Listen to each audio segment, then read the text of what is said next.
जो सिखाना शुरू किया है। आज मुझे मालूम है कि आज दोपहर के बाद जो बिल्कुल हमारे इस वक्त एक बड़ी खबर आ रही है। सर बता दें, पंजाब के पठानकोट में इस वक्त रेड अलर्ट जारी किया गया है। पंजाब के पठानकोट, ये जो खास तौर पर जो पूरा का पूरा इलाका है, चाहे वो पंजाब हो, राजस्थान हो या फिर जम्मू कश्मीर हो, यहां पर कल भी हमने देखा था किस तरह से 6 बजे के बाद रेड अलर्ट, उसके बाद बताया गया था मार्केट दुकान बंद करने की बात की जा रही थी। पठानकोट की बात की जाए, एयरबेस है यहां पर और खास तौर पर यहां पर एहतियात बरतने की बात हो रही है। अब ऐसे में रेड अलर्ट जारी कर दिया गया क्योंकि भारत यही चाहता है कि देखिए उसके जो आवाम है, जो उनके लोग हैं, जो उनकी जनता है, उसको नुकसान ना पहुंचे, जो उसके एयरबेसेस है उसको बिल्कुल नुकसान ना पहुंचे, जो उसके मिलिट्री एरियाज हैं उसको बिल्कुल नुकसान ना पहुंचे, और इसीलिए ये रेड अलर्ट जारी किया गया है। सर अभी भी देखिए भारत अपने लोगों को कितने सही तरीके से कह सकते हैं कि पूरी तरह से उनके साथ खड़ी है, उनकी जान पहले है। भारतीय सेना के लिए भी भारत के लोगों की जान सर्वोपरि है और इसीलिए लगातार रेड अलर्ट हो या बाकी तरह के अलर्ट हो जारी कर रहा है ताकि क्षति ना हो। लेकिन इसके बावजूद एक खबर यह भी आई कि अभी भी पाकिस्तान में जो एयर स्पेस है वहां पर घरेलू उड़ान चलाए जा रहे हैं, जबकि हमारे तो 4 धाम यात्रा में भी जो हेलीकॉप्टर चलाए जाए थे उसको स्थगित कर दिया गया है। तो समझिए सर किस तरह की मंशा है, अपने आवाम की उसे सुध नहीं है, बस एक लड़ाई लड़नी है, भारत के साथ लड़ाई लड़नी है और इस तरह से जंग के मैदान में झोंकना है पूरे के पूरे देश को। ये बुरके के पीछे छुप के लड़ने वाली कौम है। सिविल एयरक्राफ्ट के पीछे छुप के इनके फाइटर एयरक्राफ्ट फ्लाई कर रहे हैं और ये इस वजह से कि उनको भारत के ऊपर पूरा यकीन है कि भारत सिविल फ्लाइट्स को खतरे में नहीं डालेगा। भारत के यहाँ जो आदर्श हैं, जो भारत की मानवता के लिए जो उनका सोच है, उसका ही ये नाजायज़ फ़ायदा उठाने की कोशिश कर रहा है।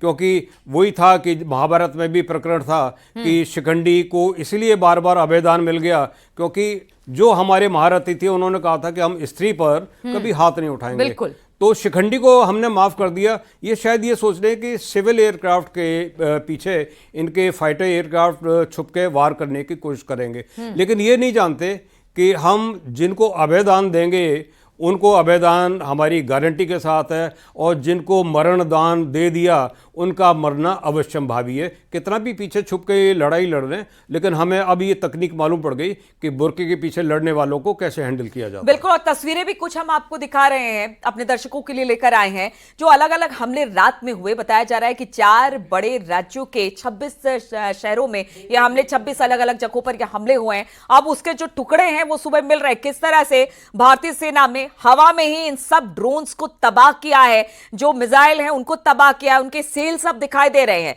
देखिए ड्रोन को गिराया है, उसके भी सेल्स दिखाई दे रहे हैं। ये लासजन, जम्मू, जैसलमेर, बाड़मेर, सिरसा, यहां पर भी सिरसा में भी कहा जा रहा है कि इंटरसेप्ट किया गया और मिसाइल गिराया गया। अमृतसर, अखनूर और बालोतरा में ये तमाम जगहों पर रात भर बताया जा रहा है कि पाकिस्तान की तरफ से ड्रोन के हमले हुए हैं, मिसाइल और जो जेट प्लेन है उनको भी भारत ने तबाह किया है। सर देखिए इस बार बिल्कुल कह रहे हैं कि हमास के तर्ज पर ड्रोन और इन सब चीजों से लड़ाई, क्योंकि थोड़ा सा ड्रोन की बात की जाए, आपने भी पढ़ा होगा, उसको थोड़ा इंटरसेप्ट करने में मुश्किल होती है। लेकिन देखिए अगर S-400 है हमारे पास तो कुछ ऐसी चीजें भी है जिससे ड्रोन को भी डिटेक्ट कर लिया जाता है और यही वजह है कि जगह जगह ड्रोन को गिराया गया, जो इन तस्वीरों में दिखाई दे रहा है। जी, सक्षमता है हमारे एयर डिफेंस सिस्टम में। ड्रोन एक्सक्लूडेड नहीं है, ड्रोन भी इंक्लूडेड है। और ड्रोन के जो साइज हैं, जो स्ट्रेटेजिक पर्पस के लिए यूज़ किए जाते हैं, चाहे ये हेरोन हो या किसी और भी वैरायटी का ड्रोन हो, जो पे लोड लेकर जा सकता है, जो गोला बारूद लेकर जा सकता है, उनको डिटेक्शन करने की क्षमता भारत के पास है और उनका सफलतापूर्वक प्रयोग हुआ है। जो ड्रोन्स गिरे हैं वो ऐसा नहीं कि विजुअल डिटेक्शन के बाद वो गिरे हैं, ये automatic radar based detection system और उनका काउंटर करने का जो सिस्टम है। जैसे मैं कल भी बता रहा था कि ये जो हमारा S-400 ये 2 बैटरी में सर, अब जम्मू कश्मीर के मुख्यमंत्री भी जिन इलाकों में, और देखिए कहीं पर भी पाकिस्तान ने किसी भी मतलब वर्शिप प्लेसेस को भी नहीं छोड़ा है, चाहे वो गुरुद्वारा हो, मंदिर हो, हर जगह अटैक किया है और उसके निशान भी दिखाई दे रहे हैं। अब वहां पर हालात का जायजा लेने के लिए जम्मू एंड कश्मीर के मुख्यमंत्री उमर अब्दुल्ला पहुंचे हैं, हालात का वहां पर जायजा ले रहे हैं। शंभू मंदिर इस वक्त सीएम उमर अब्दुल्ला पहुंचे हैं। वहां पर हमने देखा कि सुबह से ही आज अलग अलग इलाकों में सीएम पहुंच गए हैं, वहां पर हालात का जायजा ले रहे हैं और क्या कुछ वहां पर हुआ है, कितना नुकसान हुआ है, इस बारे में भी जानकारी मिल रही है। और इस वक्त बड़ी खबर, श्रीनगर में धमाकों की आवाज सुनाई दी है। 2 धमाकों की जोरदार आवाज श्रीनगर में सुनाई दी है। श्रीनगर से बड़ी खबर सामने आ रही है, 2 धमाकों की जोरदार आवाज सुनाई दी गई है श्रीनगर में और बताया जा रहा है कि रात भर से यहां पर शेलिंग की कार्रवाई हुई है। श्रीनगर में धमाकों की आवाज सुनाई दी है। ये देखिए सीसीटीवी की ये तस्वीरें सामने आई है, सीसीटीवी फुटेज में ये धमाके कैद किए गए हैं। 2 धमाके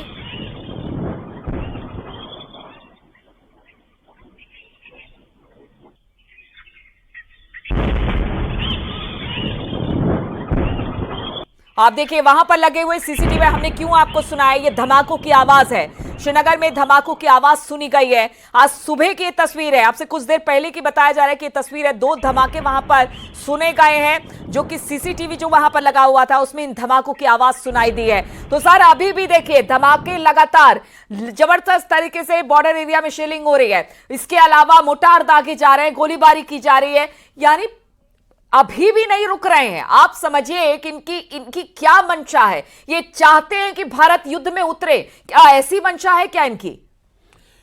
ऐसी मंशा है या नहीं है, लेकिन अब वो स्थिति आ गई है जहां भगवान कृष्ण ने भी दुर्योधन को कहा था कि चल जा, अब रण होगा और रण बड़ा भीषण होगा।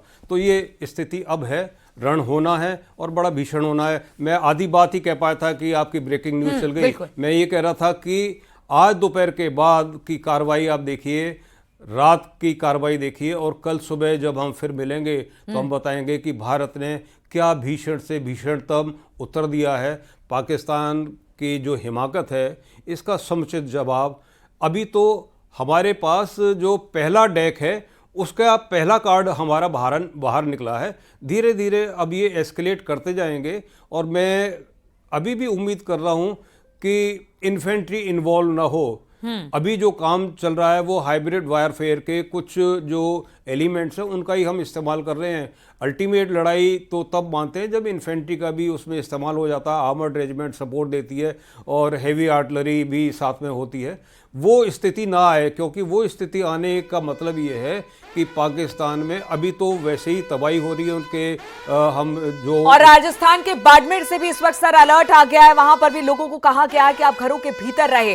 देखिए राजस्थान हो गया, पंजाब हो गया, श्रीनगर हो गया, गुजरात हो गया, इन सब जो बॉर्डर इलाके हैं वहां पर खास तौर पर रेड अलर्ट जारी किया गया है। लोगों से कहा गया है कि वो घर में ही रहे, क्योंकि लगातार अब भी गोलीबारी हो रही है और सिविलियंस को निशाना बनाया जा रहा है। इसलिए बार बार सिविलियन से कहा जा रहा है कि वो एहतियात के तौर पर घर पर रहे और उनको ये भी कह दिया गया है कि देखिए अगर जरूरत का जो भी सामान है वो अपने आसपास रख ले, जिससे कि बहुत ज्यादा उन्हें घर से बाहर ना निकलना पड़े। ये सिविलियंस को अलर्ट किया गया है, घरों से निकलने के लिए मना किया गया है। राजस्थान के बाड़मेर में इस वक्त रेड अलर्ट है, लोगों को घरों में रहने के निर्देश जारी किए गए हैं। तो देखिए किस तरह के हालात वहां पर बने हुए हैं। और दूसरी तरफ तस्वीर हम दिखा रहे हैं पाकिस्तान की, जहां पर वहां के लोग ये देख रहे हैं कि आखिर इतना बड़ा गड्ढा कैसे हो गया। सर देखिए अभी तो ये मतलब कहते हैं अभी तो ये शुरुआत है, आपने जो किया उसका नतीजा वो गड्ढा देखने आ रहे हैं लोग बात।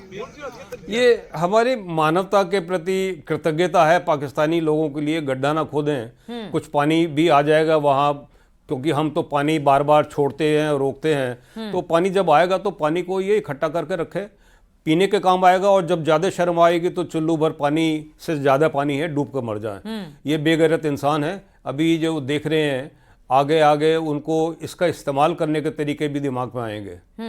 और सबक सीखने को तैयार नहीं है पाकिस्तान। आसिम मुनीर आज सुबह ये भी खबर आई कि जो अमेरिका के जो विदेश मंत्री हैं वो कह रहे हैं कि अब वो बातचीत करेंगे आसिम मुनीर से। आसिम मुनीर चाहता क्या है? क्योंकि देखिए, जो अभी कुछ दिन पहले तक वो यही कह रहा था कि मध्यस्थता कर ली जाए, या शहबाज शरीफ की तरफ से कहा जा रहा था मध्यस्थता कर ली जाए, लेकिन ऐसे में मध्यस्थता होगी कैसे? जब आप इतने सारे वार हम पर करेंगे, हम पलटवार करेंगे, तो फिर कैसे बातचीत होगी, कैसे बात बनेगी सर?